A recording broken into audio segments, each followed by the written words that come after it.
Okay, so here we have some chicken strips, buttermilk chicken strips. We got some potato wedges and Coke. I'm not that hungry. Obviously, I'm doing these exposures to show you guys that, anxiety is obviously real and to take it seriously and to do it every day to kind of like practice it. It's not so much what you eat when you want to do anxiety exposures as it is that you're trying and you're being mindful of your anxiety and seeing it go up and then come down. So again, this is new food, and I had a little bit earlier. And just the fact that it is a buttermilk and it's a different chicken strip, this is different food. All right, rating the anxiety on a scale of 0 to 100.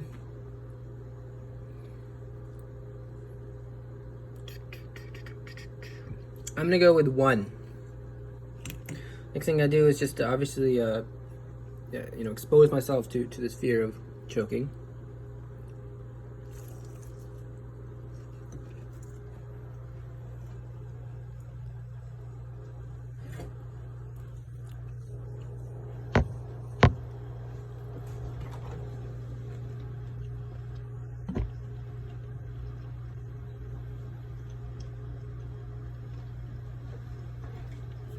OCPD versus OCD. Let's talk about it again.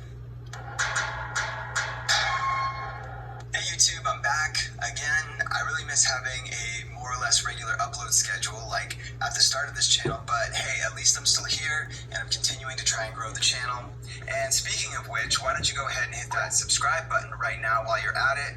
You may as well hit that bell looking thing that pops up after you hit the button, or YouTube is just bound to unsubscribe you as they're wont to do these days. Anyway, for now, I just want to make sure that I'm happy with each video I'm writing and that I've given the subject the respect it deserves when I'm producing it. So that's what I focus on when I'm able to right now. I was going to put a personal update at the end of this video for my subscribers, but after reevaluating the length of this video, I've decided to make a bonus companion video. I'm going to talk about some of the controversial thoughts surrounding these two disorders and some of the common complaints in a shorter video that I'll release at the same time as this one. In addition, at the end of that video, I'll include a mental health progress report on myself, as well as some details on big life changes that will impact this channel, hopefully for the better. Okay, so why am I revisiting the topic you'll now see a link for in the corner of this video? Well, it's actually for a really positive reason. Of all of the videos on my channel, it's the video describing the differences between OCD and OCPD that has received the most attention, and I'm not really surprised by that, as it's what most online articles on OCPD focus on. And for people searching for OCD symptoms online, finding my video or one of these articles is usually how they discover OCPD even exists in the first place. But it's not merely because this video has done well that I'm filming a part 2. The original video was one of my earliest videos, and I had always wished I'd waited until I was more comfortable on camera before tackling the one subject on my channel that was bound to get more attention than any other. Also, I've had enough feedback on the original video to know that there's plenty more material within this subject matter. And finally, why wouldn't I make a follow-up to this video if the first video did so well in increasing awareness of what OCPD is and what it isn't? So I'll not waste any more time and I'll jump right into the topic. I have to assume that some of you have not seen the first video, and for those people, I'd suggest watching that episode before continuing with this current one. I've linked it in the description, but just to recap, we are talking about obsessive compulsive personality disorder and obsessive compulsive disorder. Aside from the obvious overlap in name, they share some similar symptoms and are often mistaken for each other, even at times by healthcare professionals. But just so we are very, very clear, OCD and OCPD are not the same disorder or alternate versions of each other. I didn't name them, so you can't blame me. What I did do in preparing for this video was to talk with some people that suffer with OCD, OCPD, and some who even have both. What this means is that a lot of what I talk about in this video will be anecdotal. Much of the information will be from others' life experiences and not from professionals. One of the first things you'll find out, and one of the things I'm naturally curious about, is to whether one of the disorders is more difficult to live with than the other. I'm fully aware that this is not something that we should be doing, but pretending we don't think about the things we do actually think about is not something I'm going to do on this channel.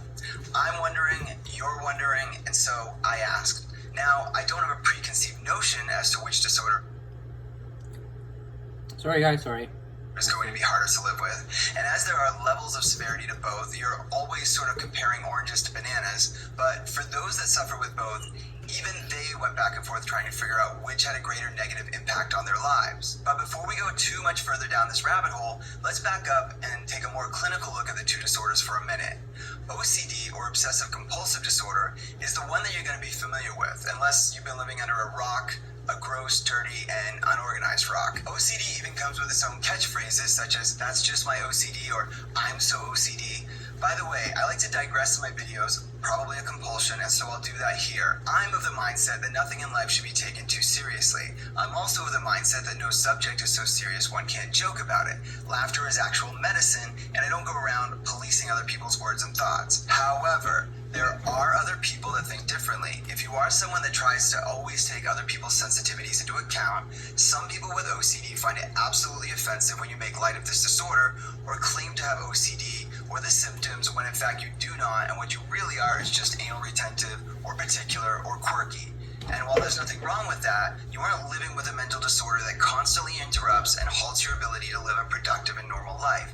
Personally, it's more offensive to me to hear bad jokes like obsessive cat disorder or obsessive chocolate disorder than anything else. But although I don't think that myself or anything about me is above being poked fun at or not taken seriously, I do understand how it's upsetting to others, and I was asked to get that information out there. So that's what I'm doing out of respect to those that were kind enough to share their thoughts on the matter with me. And please don't get pissed off if you disagree with me. I get that everyone is different, and all I can do is acknowledge that. So again, OCD is commonly known about, but what separates the memes and the jokes from the, at times, life-disabling disorder? Well, first off, it's the thoughts that lead to the compulsions. A seemingly uncontrollable, repeating pattern of unreasonable thoughts are the crux of this disorder. These are the obsessions. Rarely is someone able to get these thoughts under control or out of their mental space without then acting upon them. These are the compulsions. In fact, the more someone with OCD tries to fight these compulsions, the more distress and anxiety they cause themselves. Now, I mentioned that the thoughts are unreasonable, and so it's important to understand what some common thought patterns might be. Please keep in mind that I have an entire channel dedicated to OCPD, so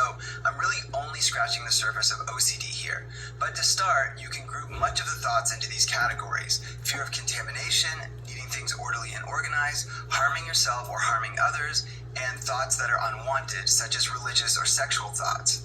This predisposition is also known as having intrusive thoughts. Just as an example of other directions this disorder could go in, you might find someone having negative thoughts about parts of their body. There really is no end to the type of disturbing thoughts someone with OCD might have, but most do fit into those four I just mentioned. For fear of contamination, a person might not be willing to touch anything in a public restroom or even their own restroom because of contamination from germs, or they may wash their hands an unnecessary amount of times to eliminate the germs, thereby causing themselves harm by washing until their hands bleed. They might not go to a park for fear of getting dirt on their clothes. You find the symptoms most often referenced in film and media are those having to do with organization. What people don't understand is that these thoughts are the ones that lead to compulsive checking. Checking to make sure things are in their place, or symmetrical, or lists are completed, or things are turned on and off, can be carried out hundreds of times for hours on end. This can make maintaining relationships and holding down jobs impossible. Self-harm and the harming of others would seem to me to be self-evidently debilitating. To feel as though by not completing a compulsion, you're putting yourself at harm or you are risking harm to someone you love is obviously a horrible thought to be experiencing. Never mind the fact that you might be going through this thought process many times in just one day. And finally, the intrusive or unwanted thoughts. These may be fought with defensive, alternative thought compulsions over and over inside one's own head, or sadly, people may avoid contact with others so as to not inadvertently trigger these intrusive thoughts. What I'd like to do before moving on to OCPD is to touch on some personal accounts of OCD from the people I've been talking to. I'll recount two in particular as I have their permission, but I'll paraphrase for time. The first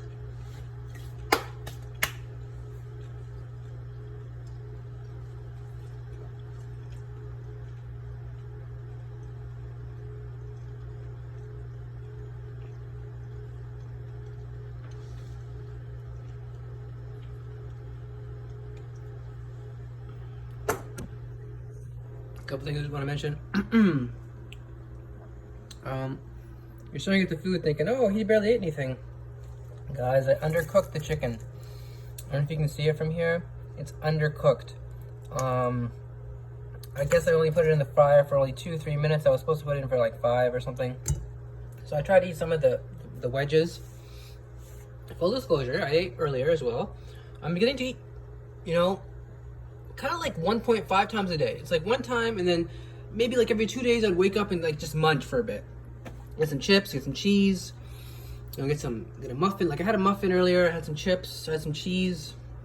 So now I'm having these guys, and I'm basically done. I don't want to really eat anymore. And because the day's not really a heavy day in terms of like work, I just have a quick shift, and I'm thinking about not even going to it. I might even like, I don't know. I can see myself, in a couple days eating the rest of these. So with that being said, I know this guy had a huge video he wanted to talk about. My exposure though only took about 10 minutes, so this guy's video is 14 minutes. So what we're gonna do is watch the next 4 minutes next video. I was thinking about just watch it. No, I want to keep these videos organic and kind of like quick and fast. Now, not quick and fast. I want them to be like, I know what I'm doing, and I don't want to be like, oh, should I do this or should I do that? It's like, okay, so I know what I'm doing now, right? So we finished the exposure, and I'm going to go outside, and we're going to talk about stuff we learned, which is basically, unfortunately, only stuff about OCD. He's going to cover OCPD, I guess, in the next 4 minutes. Unfortunately, that will be tomorrow. We'll learn about OCPD tomorrow. We're definitely going to learn about OCD today, though. That being said, what I'm going to do now is just make a third video because I need to cut so you guys can see my face, and I shall be back.